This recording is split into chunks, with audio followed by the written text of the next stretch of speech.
Жұрт ақсақалдары оспанды ләйліге көндірген соң уду саябырлай бергенде малға кеткен шериаздан бұрынғы келісім бойынша биылғы қарсумен жіберілген жыра салып тойынған тоқпан жал торы төбел 6 жасар атты әкеліп көлденең тартты. Бүгінгі ас суға міндеткер Ғадылхан Залың үйдегілерді бастап сыртқа шықты да бас аяқты бір шолып өтіп: «Уа жамиғат!» деді, кең кеудесін тік ұстап. Оның зор дауысы күздің сары сағымы бұлдыраған алыс-алысқа, тіпті көгілжім мұнар шекпенін жамылған жартастарға ұласып, кең даланы жаңғырықтырып жібергендей еді. Барша жағын оған құлақ түріп тынып қалған сәтте: «Мына төртөбел аузымен құс тістеген саңылақ сүкеңнің қазанаты еді-ау. Жылға жуық кісі тақымы тимей тұл болып бүгінгі күнді күткен. Бұл тек бір батырдың ғана емес, күллі шәйіттерге бағышлаған Құран хатымға шалынғалы тұр. Кәнеки, ақаң имам бата беріңіз», деп алақан жайғанда аттың сулығынан ұстап тұрған шериаздан: «Илахи аумин», деп қол көтеріп, бұл күндері шаш сақалы ағарып, ат жағы суалып, сырқат меңдетіп еңсесі түскен Ақынбек имам топ ішінде аз сөйлейтін болып алған. Бұл жолы Оспанның үйіне көңіл айтып, ескі көз ағайындармен дидарласпаққа келген. Мынадай келелі кеңес, ұлағатты істің үстінен түсем деп ойламаған. Салтанатты сәтті бос жібергісі келмеді, білем. Қолын биік ұстап жиылған топқа жағалай көз салып: «Уа, Жұмыла Керей ұғылы, Жұмыла қазақ әулеті», деді. Алтын кезді қап ішінде шірімейді дегендей, Жәнекемнің ақ туы жер бетінен қазақ баласы құрымайынша өз қасиетін жоймайды. Замана аунап құбылған сайын аруағы ерлік айбынын арттыра түсер. Соның көзге басылар айғағындай шәйттерге иман тілеу, Жәнекемнің аруағына сыйыну үшін мал айтып сойып дұрыс ниет білдіргелі отырмыз. Алдымен батырдың туын шығарып, киелі тудың саясында қол жайып тілек тілелік, болашаққа үміт байлалық. Имамның дауысы жарқшақтанып барып булыға жөтелді. Бұрынғы отты көзін ауру туманы бүркеп алғандай оты өшкіндеп қалған екен, жасаурап кетті. Осы әредікте Зарқұмар ақ құрыммен түймешектеп байлаған ораулы туды шешті. Халайықтың көзі ақыретке оралулы туға түсті. Ақыреттің ішінен тудың тулаған, қыбырлаған қимылы ма әйтеу бір дыбыс жеткендей болды халайықтың құлағына. Зарқұмарда көз байлағыш шапшаңдық бар ма, әлде Жәнекеңнің аруағының қасиеті ме? Әйтеу көзі ашып жұмғанша ақыретті өзінен өзі ашылып батырдың туы көрінді. О жасаған ием, киелі батырдың жеңіске бастар ақ туы ақыретті өзі ашып шықты ма қайтты? Иә, өзі шықты. Құдіреті күшті аруақ қолдай көр пақыр халқыңды, десті егделер жағы. Ел жұрт осылай аңтарылып тұрғанда шет-шеті жемірленген сарғыш түсті тудың шаршысын Зарқұмар бетіне басып иіскеді де: «Ал Сұлубай, Жәнтеке әулетісің ғой, Оспанға өз қолыңмен көтерт», деді. Сұлубай ұзындығы бір саржандай ақ сырыққа туды байлап Оспанға ұсынды. Басында қара шылбыры қайыс ноқтасы бар, кекілінен тартып құйрық жалына қара шүберек байлаған тортөбелге сүзіле қараған Ақынбек: «Ақ орталы елім, алмас қылыш асынған ерім», деп манадан бері көтерген қолын онан арман биіктетіп: «Мен беретін батаның мазмұнын айтайын. Жәнібек батырдың әкесі Бердәулет бабамыз балаға зар болып жүргенде бәйбішесі Қазыбек бидің қызы басы бақырдай ұл табады екен. Сол орайда ту көтеріп жорықтан қайтқан шақшақ Жәнібектің жолын тосқан Бердәулет үйіне ертіп әкеліпті батырды. Қатыным ұл тапты батыр, қона жатып ат қойып батаңызды беріп кетіңіз», деп ақ сарбасын көлденең тартыпты. Кең маңдайлы, бет сүйегінің бітісі ерек, көзі шоқтай жайнаған сәбиді көрген жерде аузына мынадай бата түскен екен: жасаған ием, Керей деген елің көп, ел айналар шешем бол, жағаласар жауың көп, жауға шапсаң есер бол, ел ішінде дауың көп, жұрт алдында көсем бол, жабылған жауды жапырып шайқасқанда есен бол, жекке шықсаң желдетіп жауыңның басын кесер бол, Аллаху акбар дегенде имамға да үлкен Жәнібектің батасына да имандай ұйыған халайық ерекше бір сеніммен бет сипайды. «Ал көбеке», деп Ғадылхан Залың көбегенге бұрылды. «Бата имамнан болғанда бауыздау сізден. Әй шариаз, Қараман, анау аяқ тимеген жерге жығыңдар батырдың қазанатын. Төрт жігіт тортөбелді жығып аяғын буған соң көбеген қонышындағы қос қобылы сары мойнақ кездігін суырып алды да, қамбар тұқымының қаны қасабымыздың белгісі болғай, құйрығы мен жалы қанатымызбен қалқанымыз болғай деп, басы қыбылаға қараған қазанатты өндіршектен орып жіберді. Ғадылхан көбіктеніп тұрған қып-қызыл қан толы астауды екі құлағына көтеріп топ ортаға қойған соң, ал халайық, деді сарғайып қураған қаз оты шөбін жапыра жантайып жатқан көпке қарап. Жәнекеңнің туының түбінде тұрып қызыл қанға саусақ малыңдар, алдағы айқаста шегінбеске. Жәнекемнің туын бүкіл Алтайда желбірегенше ереуіл аттан ер алмасқа ант етіңдер деп еді. Осы алапқа жиналған қауым қатарласа иық тіресе келіп, бірінен соң бірі бармақ малып жатты. Өзі қазақ тұқымы болса да, қазақ ішінде өссе де, ұлтының мынадай ұлы рәсімін Арыстанбек көрмеген екен.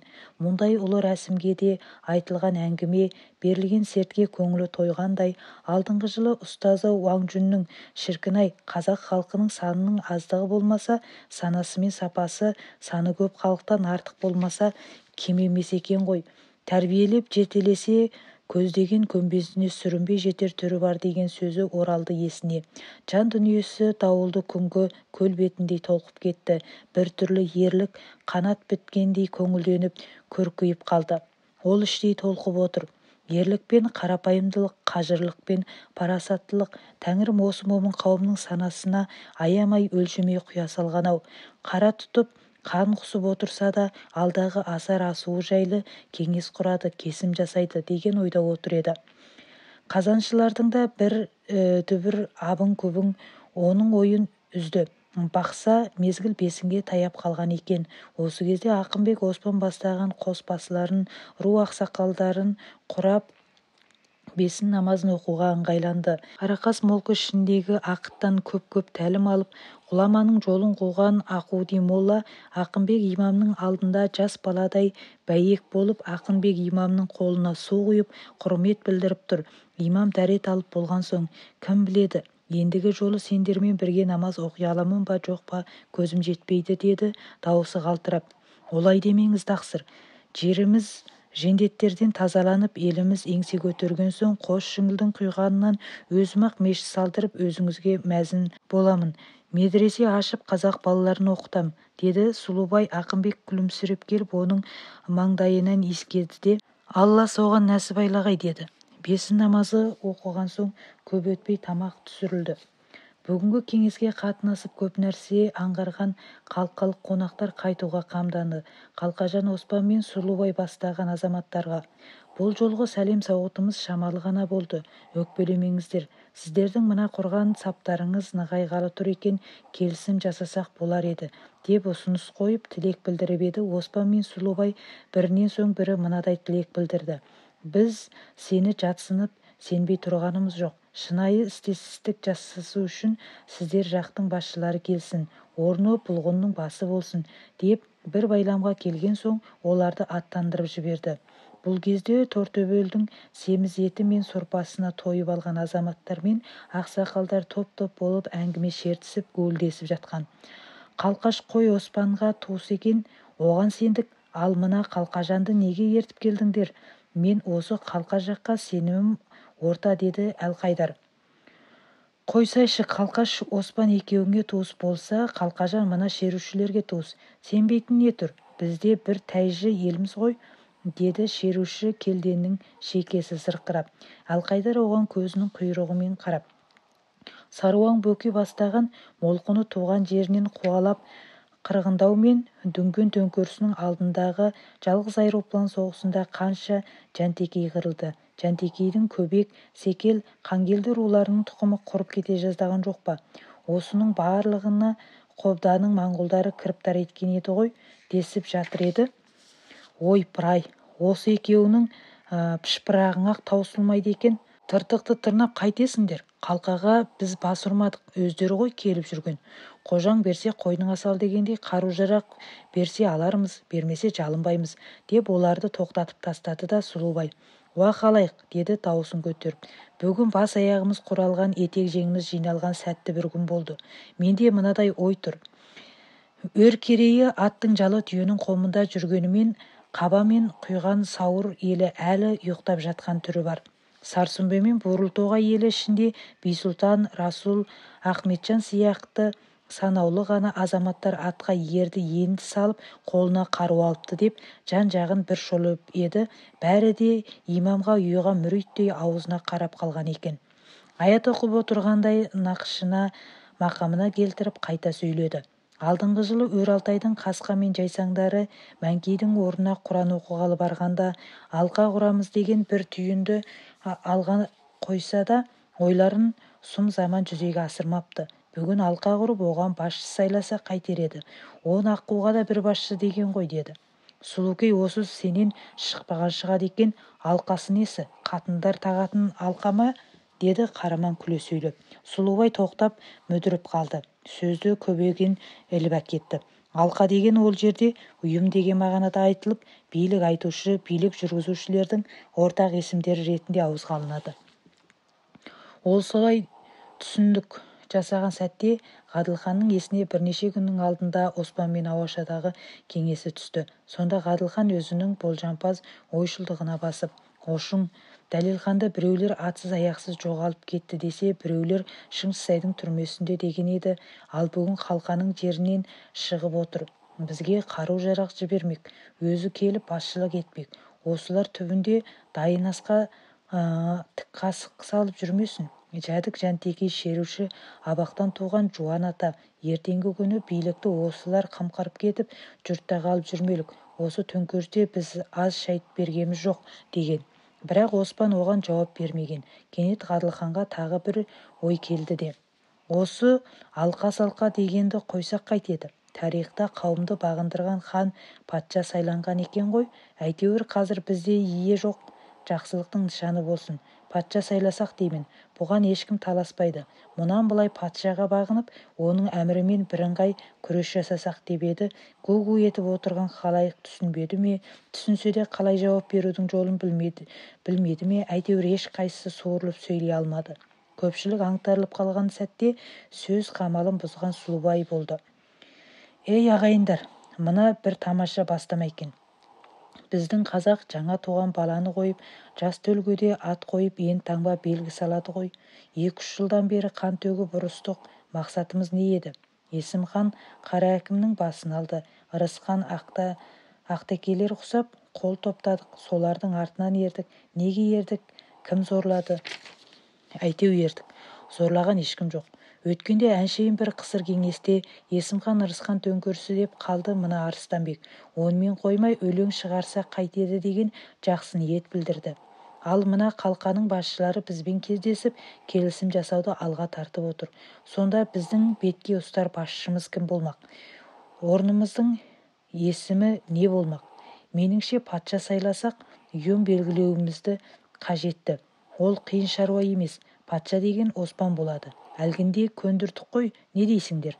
Деп қаумалап отырғандарға бір-бірлеп басқа ұрып санағандай бірден-бірден қадала қарады. Сырттай Сұлубайды қостаған көп гуілінің арасында алажанға көмескі ойлар жатқанын Ғаділхан мен Сұлубай байқамаған, сезбеген екен. Сөзге көп араласпайтын, араласса да төтесінен қойып қалатын Расул. Патша сайлау дегендерің жақсы ырым екен. Сонда Абақ керейдің барлығы мойындайтындай етіп сайлау керек. Ертеңгі күні Қарақас пен Молқы патша сайлағанда біз ішінде жоқпыз деп Жәдік пен Жантекей жағы мойындамаса қайтеміз. Осы әлгі алқа дегендерің де жетер деп еді. Манағы гу-гу басылып сыбыр-күбір көбейе түсті. Жөн сөз, жүйелі сөз. Мен осы топты басқарушылардың қолғанаты болуға көнгем. Патша болып ел басқаратын билікті әулеттен емеспін. Жол көбің мен залыңдікі деп Оспан да өзін шетке тартты. Мынадай ойламаған жерден туылған енжарлық бір топ болып бір төбеде бір нысана үшін шыбын жандарын шытқа түйген қауымды қақ ортасынан бөлетіндей нысай байқалған соң көбеген ырғала отырып түйіле саптады сөзін. Расулей, мынау қай заман екенін сені қойып отбасындағы қатындарда түсініп біліп отырған жоқ па? Сенің көзге ұстаған жәдігің мен жәнтекейің төменгі Алтайда тобан аяқтар ма? Мықты болса өр Алтайды астан-кестен еткен көтеріліске қатысып ту көтеріп төбеге шықпас па еді? Жәнтекей деген міне мен, Сұлубай мен сен, ал көтеріліске Шіңгілден Ноғайбай ұлдарынан өзге кім шықты? Тәйжілік тасын талысқа тастап қойып, қатынның тізесіне бас қойып отырған Нәби патша болмақ па? Ал абақ ұлдары баяғыда өзін-өзі басқара алмай орыс жерінен әкелген төре әулеті не істеп берді халыққа? Сондықтан патша болса да, алқа болса да оспан болады. Оған жәдік пен жәнтекей таласпайды. Көбеген ашумен, қаһармен сөйлесе де, барлық шаруаны ақылмен мысқалдап ақтарыла айтып тастады. Қан төгіс қырғында қамалып көрмеген ерлер үнсіз қалып еді. Көбегенде қуаттап Ақынбек имам да сөз толғады. Бұрынғы халық даналары былай деген: қолдың көркі болар ма, барабан кернай болмаса, жұлдыздың көркі болар ма, ішінде бір ай болмаса, халықтың көркі болар ма, басқарған ханы болмаса. Иә, заман болғалы қазақта бассыз, қолсыз болып көрмеген. Өз алдында ханы, қолбасы, қолы бар халық болған деп тап әлгінде ғана сырыққа ілген Жәнекемнің туыс бетті ақсақалын саумалай тартып, көзін жұмып біраз отырды да әңгіменің арыда жатқан тамырын тарта сөз жалғады. Бертіндегі Абақ Керейдің билеген Уаң, Гуаң, бесі дегендерін білесіңдер. Ал онан ары өткен заманда Жәнтекей, Барлыбай, Молқы Сәмек, Шеруші Шұбаш, Қарақас Бейқан, Жәдік Шегетай, иә, ұмытып барады екен-ау, Жәнтекей Таусар, Молқы Жанторы сияқты ел басқарып көш бастаған марғасқа билері болған. Амал қанша. Кейін келе бас өсіп толысқан кезде көршілес моңғолдармен аралас орта жүздегі наймандармен Керей ортасында жер дауы, жесір дауы сияқты күрең қабақ кикілжің әуелі қан төгістер туылыпты. Оны былай қойғанда, Керей ішіндегі рулар да араздасып бір-біріне дес бермей, ру басылары өз руына тартатын теңсіздік жөн көрсетіпті. Ал Керей билері басқа ұлт, басқа ұлыспен дауға тартысқа түссе, Керейде хан патша болмаған, өзінен адал патша төресі шықпаған, халық басқамен терезесі тең болып дауға түсе алмайды деген пәтуа шыққан соң, ырықсыздықтан құтылу үшін Жәнібек батыр ұйытқы болған Керей ақсақалдар бас қосып, төресіз ел төбесіз жер болмайды екен, төрелі жерге ел, төбелі жерге мал тоқтайды екен дейтін тұжырымға келіп, басқа ұлыстармен де, басқа ұлттармен де дауға түсу, өз ұлыстарының ішінде әділ кесік айтатын арағайын үшін тауасар бастаған Керейдің біліктілері барып, Әбілпейіз ханның Көгедай, Жабағы, Сәмен атты 3 ұлын әкеліпті. Ал Көгедайдың пәлесін қарашы. Ол кейін келе Жәнтекейден Барлыбай, Шерушіден Шұбаш, Қарақастан Байқан, Молқыдан Жанторы сияқты алмас қылыштай азаматтарды бастап, Чянлунг патшасына Гуң деген шен алып, билік шекпенін жамылып келіп, Керейді өз білгенше билеген екен. Ал енді мынадай қылыштың қыры, найзаның ұшы сияқты заманда тұрған шақта бізге басқаның патшасы не керек? Өз тумамыз Оспан патша болғай деді. Ұзақ сөйлегендіктен шаршап кетсе керек, жағын таянып сұлық отырып қалды. Ас су ұстап жүрген Қапар Ақынбек имамның шаршап шай құмарлығы ұстағанын сезді де, жолға түскен жорғадай тайпалып лезде дастархан жайдырып шай құйдырды. Бұл күндері көп шаруаның тігісін жатқызып жүрген Сұлубайдың есіне не түсті екен, шайға қарамай далаға шықты. Күн еңкейіп, алыстағы тау төбелерді көлеңке шалып қалған еді. Патша сайлаудың соңы мен соңыра істейтін шаруалардың мән-жайын ұққысы келген халайық әлі тосып отырғанын байқады. Ол кешкі қарауылға, мал көздеуге, ел амандауға шыққан азаматтарды ыңғайлап алды да: «Уа халайық, қазірше тараңдар. Ертең бие байлар кезде тап осы араға бас қосыңдар. Бізді күткен жақсылық бар», деп жиылған жұртты жылы жүзбен таратып жіберді.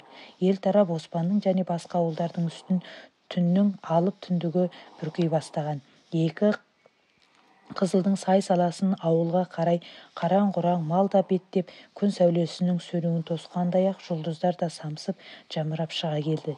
Енді көтерілген ай күншығыс жақтағы қара-қоңыр тауларды әлсіз жүдеу сәулесімен жуып, батысқа таман қиғаштап жылжып еді. Қарсы алдындағы қара бура бұлттар жұтып жіберердей жолын кес-кес істеп, айдың ақшыл арайын бүркеп алғаны.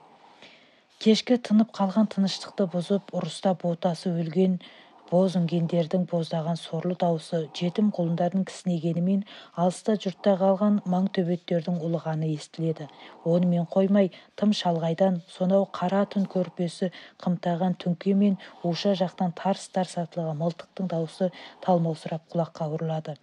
Деді көбеген қасында қалшиып тұрған Ғадылханға бұрылып. Өткендегі қанды қырғыннан кейін еңсеріп қалған шеріктерге де жан кірген бе қалай? Ғадылханда өрістен қайтқан малға, ауыл адамдарының күйкі-күйбеңіне қарап тұр еді. Лезде ойын жинап алды да: патша сайлап, бас-аяқты құрап алсақ, бізге де күш-қуат бітер еді-ау деп, көбеген мен Сұлубайды, Әлқайдар Өскенбайларды үйіне бастамақ еді. Сұлубай: сіздер жайлы жатып кеңесіңіздер, Арыстанбек екеуміз Ошыңдікінде болайық, имаммен әңгімелесейік деп, аялдамай Оспанның үйіне қарай беттеді. Мемей қатты шошып оянды. Шаршап, шалдығып, қасірет қапа меңдетіп жүрген оны қара тер басып, тұла бойы дел-сал болып қалған екен. Ұзынша қайқылау біткен қара кірпіктері біріне-бірі жабысып, көз жанары мөлт-мөлт етеді. Адам үрейлі түс көргенде ұйқыда жатып та жылайды екен-ау. Қатты үрейлі түс көрген бейшара әйелдің нәзік жүрегі дір-дір етеді. Орнынан қозғалмай от жаққа бетін Оспанға жонын беріп, көзін тас жұмып жатыр. Көз алдында тас қараңғы түрме, өңдері тастай суық сақшы, қанға малынған балалары, өзінің асау өзенге түсіп кеткені, қарамандардың асау толқынмен алысып ажалдан құтқарып алғаны, бәрі елестеп жатыр. Осы елестер көз алдына жіпке тізген маржандай өтіп жатқан шақта Мемей тағы да өзін-өзі ұстай алмай, тас түркіп бүркеніп, дыбысын шығармай солқылдап жылайды.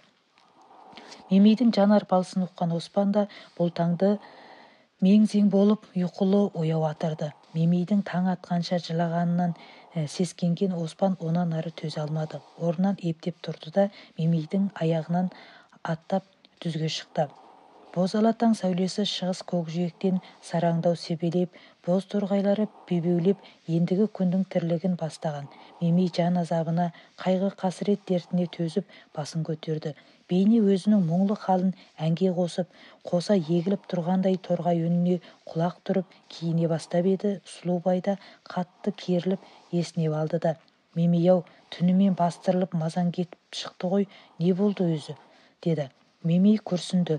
Түндікті жабылмай қалған саңылауынан болымсыз түскен бұлдыр сәулеге жас кернеген жанарын бұрып: қасымда иіріліп жатқан қара жылан мен қасірет қайдан ұйықтатсын, деді дірілдеген мұңлық әуенмен.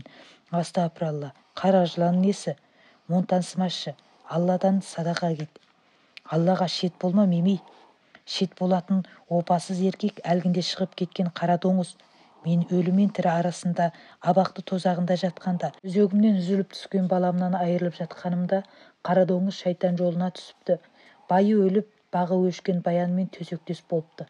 Оспан үшін жанымды пида қылған маған опа қылмағанда кімге опа қылар? Басқаның бәрін ұққанда осыны ұқпадың ба? Мемей осы арада шер құсасын таратып алды да шапанын басына жамылып далаға шықты. Жерге жарық толық түскен екен. Түндікті бисмилла деп желсіз жағынан ашты. Сұлубай да бір түрлі көңілсіз күйге түсті. Апырай, Мемей Наурыздың ақшақарындай, сәуірдің ақжауынындай пәк еді-ау.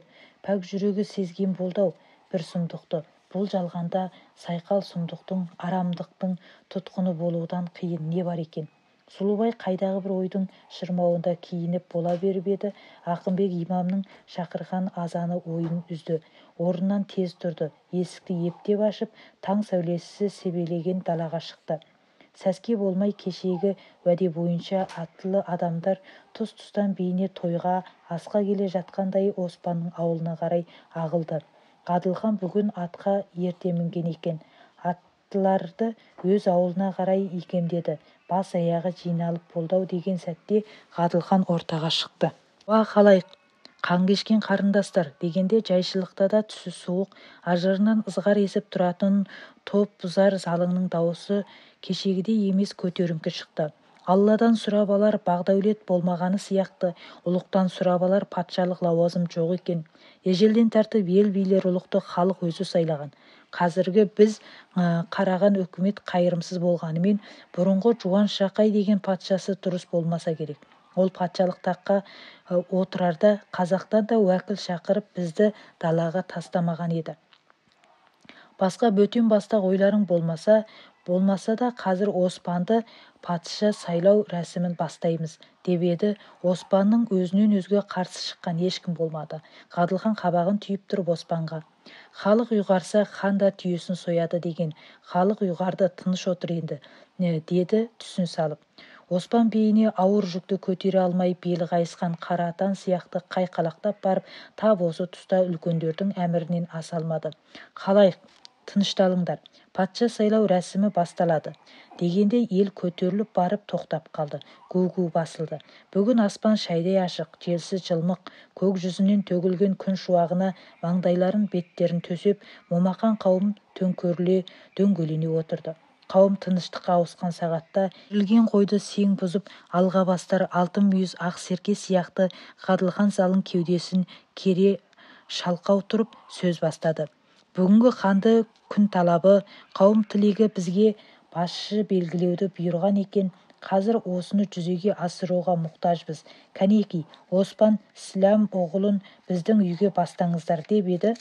Сұлубай мен Әлқайдар Оспанды екі жағынан қолтықтап Қарақас пен Молқының ғана емес, өр Алтайдағы мұқым қазақ ұлысының ат байлап келген қара шаңырағы бірі Ғадылхан залының табалдырығын аттатты. Туырлықты спор жігіттер жоғары белдеуге дейін түріп, іргені ашып тастады. Кеше түнімен көбеген Ғадылхан сияқты ел ағалары кірпік қақпай патша сайлаудың дайындығын істесе керек. Кір шалмаған қылшығы әлі қайырылмаған бір кесек ақ киізді төрге жайып тастаған екен. Ақ киіздің шетіне әкеп Оспанды тұрғызып, сырт киімдерін шешіндірді. Тәжіге ұқсатып тіккен биіктігі 2 қарыстан артық ақ киіз қалпақты басына кигізді. Онан соң ақ бөзден кең мол етіп тіккен тегі мен жеңіне жағасына құндыз тұтқан шапанды иығына жапты. Өкшесінде қос-қостан күміс түймесі бар көк сауырлы кебісті аяғына кидірді. Шашын қырып, сақал-мұртын сұлулап басқан, жуындырып таза киім кидірген Оспанның қазіргі әлпеті мен тұлғасы ерекше көзге басылды. Бұрынғы қызыл күрең божбан Оспандай еместі. Осынау қоңыр далада өскен қоңырқай момын қауым шаңырағы биік оқу орнының босағасынан аттамаса да, тақ-тәж, байлық, билік құсы басына қонар болса, есіктегі құл да өзгеше тараланып, бөлекше бір орынға ауса қалатынын іштей сезіп, көңіл таразысынан өткізіп отырған.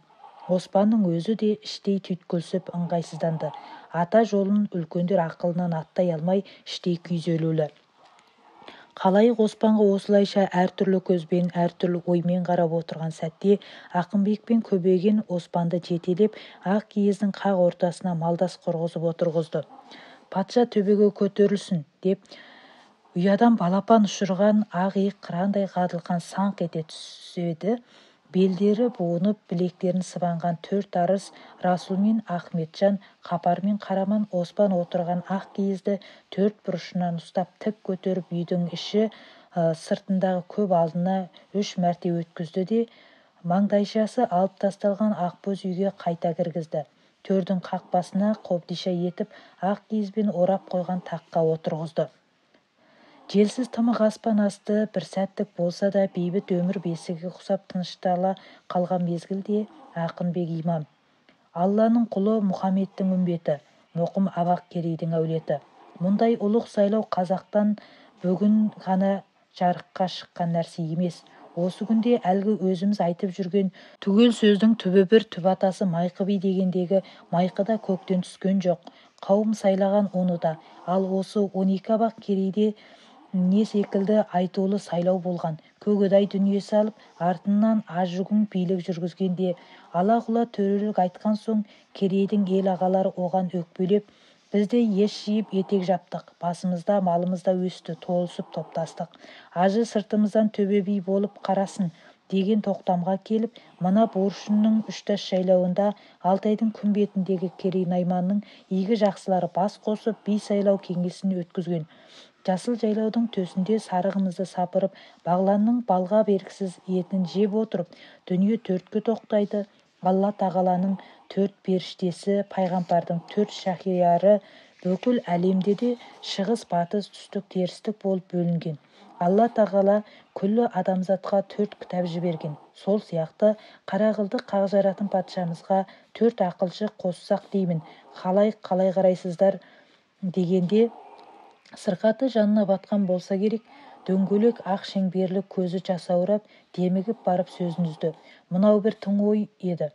Патша сайлауға іштей сабылып жүрген Ғаділханның өзі де есіне алмаған. Ол тек патшаны осы қауым мақұлдаған соң қос-қосқа қайта бөліп, қос басыларын белгілетпек болатын. Ақынбектің бұл ойын да даналық есептеді. Ол іштей ақылшы кеңесші болу үшін патшадан ақылы да, әдісі де, жүрегі де, беделі де кем түспеу керек. Сонда бұған кімдер лайық деп ой шүңетінде отыр еді.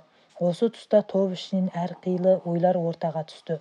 Бейне Ғаділхан ой елегінде мына отырғандарды екшеп мөлшерлеген сияқты ойда отырған. Ешкім топ жарып дәп басып айта алмаған соң Сұлубай сөйледі топ жарып. Ойлап көрдім. Бұрын қараға ілесу барда кесек айтар басшы болмаған екен. Міне енді патша сайлап алдық. Жер басқан пендеге көкте хақ ие, жерде хан ие. Хан қолын қалай сілтесе қауым солай жығылады. Атадан жақсы ұл туса елінің туы болады дегендей, біздің қазақтан не қилы игі жақсылар қатарына көбейген Ғаділхан, Ақынбек, Алқайдарды қояр едім. Ал патшаның ақыршысы да осылар жарайды деген ойдамын. Ал қалғандарымыз сардар, сарбаз, қос басы сияқты шаруаларды атқарсақ та жеті басады. Ертеңгі күні моңғолдардың басшылары шақырып жатса, сонда біз патшамызды бетке ұстап, халықтың шың сайға қарсы тұру ұйымы атынан келдік десек, сүрінбеспіз. Әйтпесе баяғыдағы төресіз елдің билігі жүрмейді деген күйге түсіп қалармыз. Осылай істесек, ешқандай жерде ұялмаста, ұттырмаста едік, деп орағытып сөйлегенде көкшіл көзі шоқ жайнап, қаны сыртына теуіп, ерлік, жігерлік танытып тұратын кесек дидары албырап кетті. Тауып айттым дегендей көпке бір үйреткеннен жаңылмаған шығармын дегендей Арыстанбекке де бір қарап қойды. Сөзі шынға тіккен тудай дараланып, барша жұрттың көңілінен орын тапты. Тек Сарсүмбе, Бурылтоғай жақтан келген жантекей азаматтар жағашпады. Сұлубай олардың мөңкейтінін, асау мойындарын ішіне алып тығылып отырғанын сезсе де сезбеске салды. Осындай тыныштық орнаған сәтте демалып тыныстап алған Ақынбек имам тағы бір кезек сөз қозғады. Уа халқым, мен орыс жерінен қашып, жан сауғалап келгенде осы абақ елі маған пана болды. Ортасынан ойып орын берді. Рахметтен басқа айтарым жоқ. Денсаулығым төмендеп қалды ғой. Енді бұрынғы сияқты өздеріңмен береке мен мерекеде бірге жүре алмас түрім бар. Ол булығып жөтеліп бір сәт отырып қалды да қайтадан жалғады сөзін. Ошың, бүгіннен бастап мына отырған қауым өзіңді патша санап әміріңе бағынады. Есіме мынадай ұлы атаның өсиеті түсті. Айтпасам о дүниеге қарыз арқалап кеткен болармын.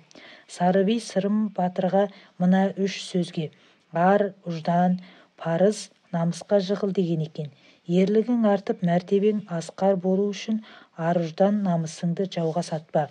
Ел дәулетін шайқалтпау, ер еңсесін түсірмеу, халқыңды басқаға қар етпеу қандық парызың. Тарихта ел намысын, туған жұртын басын бәйтігіп қорғаған батыр, алтын тон киіп, алтын таққа отырған әділ хандарымыз болған. Солар сияқты халқыңды ғаділдік пен жөнге салғайсың. Ант аттағанның кебінінен сақтан, азғынның жолынан сақтан. Тағы басқа не айтамын? Жасаған Алла, Жаңа шыққан патшамызды тура жолдан азғырмағайсың. Қараша халқыңды бұрынғы ата-бабаң шықпаған биікке шығаруға бір алла нәсіп еткей. Үнсіз қалған халайық ақ тілеулі имамға қарап еді. Ақ сақалы желкілдеп, иықтары дірілдеп, көз жарасынан лық толған жасты сыртқа шығармай тістеніп қалғанын байқады. Оспан осының бәрін байқап, көңіліне барша ризықты сөзді түйгенімен бейне түс көріп, басқа әлемде жүргендей белгісіз бір сезім жан сарайына сыймай отырған. Ойлана толғана отырып, қара іске Оспанжан да қасам да бере алмайды. Нар көтере алмас, ер ғана көтеретін ауыр жүкті арқалаттыңдар. Көздеген көмбеге көтеріп жеткізе алам ба, жоқ па, оны мен білмеймін, бір алла ғана біледі. Ал халқымның ар-намысын басқаға аяқ асты еттірмеу үшін әрқандай құрбандық беруге дайын тұрдым. Алла бұйырса, мұнан былай да солай болмақ, деді. Бөлтірігін алдырған бөрі сияқты көзінен ала жасыл жалын шашып, мұқым ел жиылып төбесіне көтеріп, құрмет ілтипат білдіріп жатқанда, сабасынан асып төгілер қылық байқатпағанына барша қауым таң қалды. Күн бойы сарылған, сабылған қауым бесін ауа тарап еді. Күн кешкіре, күн райы күрт өзгеріп, көк жүзін қорғасындай ауыр бұлт торлап, батыс жақтан боран лебі білінді.